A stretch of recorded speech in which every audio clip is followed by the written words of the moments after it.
प्यारे दोस्तों, नमस्कार। आज मैं बात कर रहा हूँ, एक न्यूज़ आइटम था टाइम्स ऑफ इंडिया में। सतपाल मलिक जो मेरठ के हैं और ये चौधरी चरण सिंह जो प्राइम मिनिस्टर थे, उनके चेलों में से हैं। मेरठ कॉलेज में ये स्टूडेंट यूनियन के नेता रहे और ये मेरठ डिस्ट्रिक्ट में बागपत जगह है। अब तो बागपत अलग डिस्ट्रिक्ट बन गई है। तो इनका वहाँ किसी गांव में जन्म हुआ था, उस परिवार से है, ये किसान परिवार से। और चौधरी चरण सिंह भी बागपत के ही थे। तो दोनों जो है एक ही इलाके के से नेता निकले। और ये चौधरी चरण सिंह सोशलिस्ट थे और ये सतपाल मलिक भी सोशलिस्ट ही थे। मैं फिर चोला बदला, चौधरी चरण सिंह खत्म हो गए, इंतकाल हो गया, प्रधानमंत्री पद से भी हट गए, इलेक्शन हार गए। तो सतपाल मलिक ने चोला बदला और दामन संभाला बीजेपी का, कम्युनल पार्टी का। ऐसा होता है, आदमी चोले बदलता है जैसे वो रोजाना कपड़े बदलते हैं ना प्यारे दोस्तों। तो उन्हें भी दामन बदला और नतीजा ये हुआ कि नरेंद्र मोदी ने इनको जम्मू कश्मीर का गवर्नर बना दिया, स्टेट का। अब जब आप किसी की रोटी खाते हो तो उसके मुताबिक चलना ही पड़ेगा ना। टुकड़ा खोर कुत्ते बन जाते हो आप। तो ये जो मोदी कहते थे ये वही करते थे। वहाँ की असेंबली में ये तो जो पार्टियों की मेजोरिटी बनती है टूटती रहती हैं, उनको सरकार नहीं बना दी थी। महबूबा मुफ्ती और एनसीपी और कांग्रेस को मिला के और गवर्नर रूल लागू कर दिया, यानी होम मिनिस्ट्री के अंडर में आ गया। उसके बाद जो है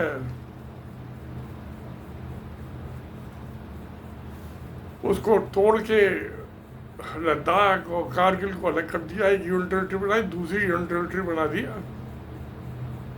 जम्मू कश्मीर, दो टुकड़े कर दिए। स्टेट का स्टेटस जो है, स्टेट जो है यूनियन टेरिटरी में बदलाव हुआ, ये पहला मौका था। इससे पहले हिंदुस्तान में कभी नहीं हुआ। हाँ, यूनियन टेरिटरी जरूर स्टेट बने, जैसे हिमाचल प्रदेश यूनियन टेरिटरी था, स्टेट बना। तो यहाँ उल्टा ही हो गया, उलट पुलट हो गई। मगर आज की जो मैं आता हूँ सूचना पे, उसके बाद क्या हुआ कि इन्होंने कहा कि ये जो एक RSS के बहुत बड़े प्रचारक और रिश्वत इकट्ठा करने के एजेंट राम माधव मेरे पास आए थे और अनिल अंबानी की 2 कंपनियों की फाइल अप्रूव करने के लिए। एक इंश्योरेंस की थी, एक वो हाइड्रो इलेक्ट्रिक प्रोजेक्ट थी, जो 300 करोड़ की रिश्वत मुझे दे रहे थे। मैंने लिया नहीं और मैंने फाइल भी अप्रूव नहीं की। चलो अच्छी क्या, बहुत अच्छा काम किया। रिश्वत लेके क्या करना है, किसान आदमी है, खेती बाड़ी अच्छी है, काफ़ी ज़मीन है। तो उसके बाद इनको, जब ये गवर्नर थे जम्मू, तभी ये किसानों का आंदोलन चालू हो गया। ये धरने पे बैठ गए, 1.5 साल बैठे रहे। और ये भी किसान है तो इनके तो मोहब्बत तो है किसानों से, पैदाइशी खानदानी किसान है। तो उन्होंने किसानों के हक में कई बयान दिए कि शायद मोदी समझ जाए। मोदी तो कुछ समझना नहीं चाहते, उनको जो RSS से आदेश होता है वो करते हैं। मगर वो चली नहीं बात। मोदी को हमने जो 3 कानून बनाए थे वापिस लेने पड़े। जो सिखों से कोई पगला नहीं लेना चाहता, नहीं तो जो इंदिरा गांधी का अंजाम हुआ वही उसी अंजाम पे मोदी भी पहुंच जाते हैं, जो मोदी जाना नहीं चाहते। कोई भी नहीं जाना, कौन अपनी हत्या कराना चाहता है? आप भी नहीं कराना चाहते, मैं भी नहीं कराना चाहता। क्यों प्यारे दोस्तों, यही बात है ना, ये और कुछ बात है? मुझे तो नहीं लगता। फिर इनको वहाँ से हटा के उन्होंने गोवा का गवर्नर बना दिया। वो नरेंद्र मोदी को बार बार फ़ोन कर रहे थे कि मिस्टर रिश्वत दे रहे हैं, आप एक्शन लो नहीं तो मुझे लेना पड़ेगा। तो नरेंद्र मोदी का तुम एक्शन क्या लोगे, मैं ले लेता हूँ, और उनको गवर्नर से हटा दिया। अब वो खुलेआम मोदी के खिलाफ जो थे बयान देने लगे। तब जो तो यहाँ मोदी के खिलाफ बोलेगा उसका तो कुछ ना कुछ कर्मकांड होगा। तो आज के अखबार में था उनके खिलाफ FIR रजिस्टर हो गई है। अब उन्होंने कहा मैं तो हॉस्पिटल में बीमार पड़ा हुआ हूँ, बेहोश है, किसी को बात करनी हो तो उससे कल एक आदमी का फ़ोन नंबर दे दिया। उनको इन्फेक्शन वगैरह पता नहीं क्या बीमारी हो रही है। बुढ़ापे में तो बहुत सी चीज़, सबसे बड़ी बीमारी तो बुढ़ापा है। मैं कहता हूँ 100 बीमारियों का एक नाम बुढ़ापा, तो 1000 बीमारियों का एक इलाज मौत। क्यों प्यारे दोस्तों, यही जीवन का सच्चाई है ना इस दुनिया की। 100 बीमारियों का एक नाम बुढ़ापा, 1000 बीमारियों का एक इलाज मौत। मौत के बाद सारी बीमारियाँ ठीक अपने आप में कुदरती हो जाती हैं, कोई बीमारी नहीं बचती। लकड़ी में तो सब कुछ शुद्ध कर देती ना लकड़ी की आग, तो बीमारी बचेगी कहाँ? नहीं बचती ना प्यारे दोस्तों। तो खैर जो होना था हो गया। कब FIR रजिस्टर हो गई, क्योंकि चार्जशीट फाइल हो गई कोर्ट में, और उस चार्जशीट में ये पहले विटनेस थे, अब इनको एक्यूज बना दिया, कृष्णपाल मलिक जी को। अब ये मुजरिम है, गवाह नहीं है। पहले सरकारी गवाह था, मुजरिम है। ये तो किसी को बताया जा सकता है। CRPC में क्रिमिनल प्रोविजन कोड में है प्रोविजन। तो खैर अब चलो मुजरिम बन गए, एक्यूज बन गए, चलेगा अदालत में मुकदमा, ये तो चलते रहते हैं। अब ये कितनी तारीख में अटेंड कर पाते हैं, बेल वेल हो जाएगी, जमानत हो जाएगी, कितनी उस पर जाते हैं, क्योंकि हालत तो ठीक होगी तभी जाएंगे। जब ये आधा टाइम अस्पताल में और आधा टाइम वीडियो में कभी किसी को इंटरव्यू दे रहे हैं, कभी प्रिंसिपल को इंटरव्यू दे रहे हैं, कभी किसी को दे रहे हैं।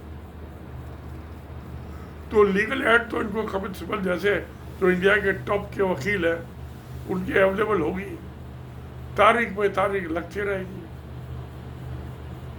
होना हुआ ना क्या मुझे तो नहीं दिखाई देता। CBI ये सब FIR रजिस्टर करते हैं, चार्जशीट फाइल करते रहते हैं, साबित कर नहीं पाते कोर्ट में। तो चलिए प्यारे दोस्तों, अब इधर चार्जशीट कोर्ट में फाइल कर दी है। अस्पताल से जब चलने निकल के आएंगे, डिस्चार्ज होंगे, चलने फिरने की हालत में होंगे, तो इनको कागजी गिरफ्तारी दिखाई जाएगी, बेल हो जाएगी। वो उसको बोलते हैं परफॉर्मा अरेस्ट। आजकल तो डिजिटल अरेस्ट का बड़ा फैशन चल रहा है। मुझे तो पता नहीं डिजिटल अरेस्ट होता क्या है। वो परफॉर्मा अरेस्ट मैं जानता हूँ कि कागजी उसको दिखा देते हैं, जैसे प्रॉपर्टी को ये सरफेसी एक्ट में है, ये हमने वो टेक ओवर कर ली, अटैच कर ली प्रॉपर्टी, वो भी परफॉर्मा होती, फिजिकल पोजीशन नहीं होता, ना एनफोर्समेंट डायरेक्टरेट पे ना बैंकों के पास। मैं गया हूँ एक आध बैंक को जो अटैच की हुई थी प्रॉपर्टी वैल्यूएशन के लिए, उसके AGM स्टेट बैंक के असिस्टेंट जनरल मैनेजर और चीफ मैनेजर के साथ।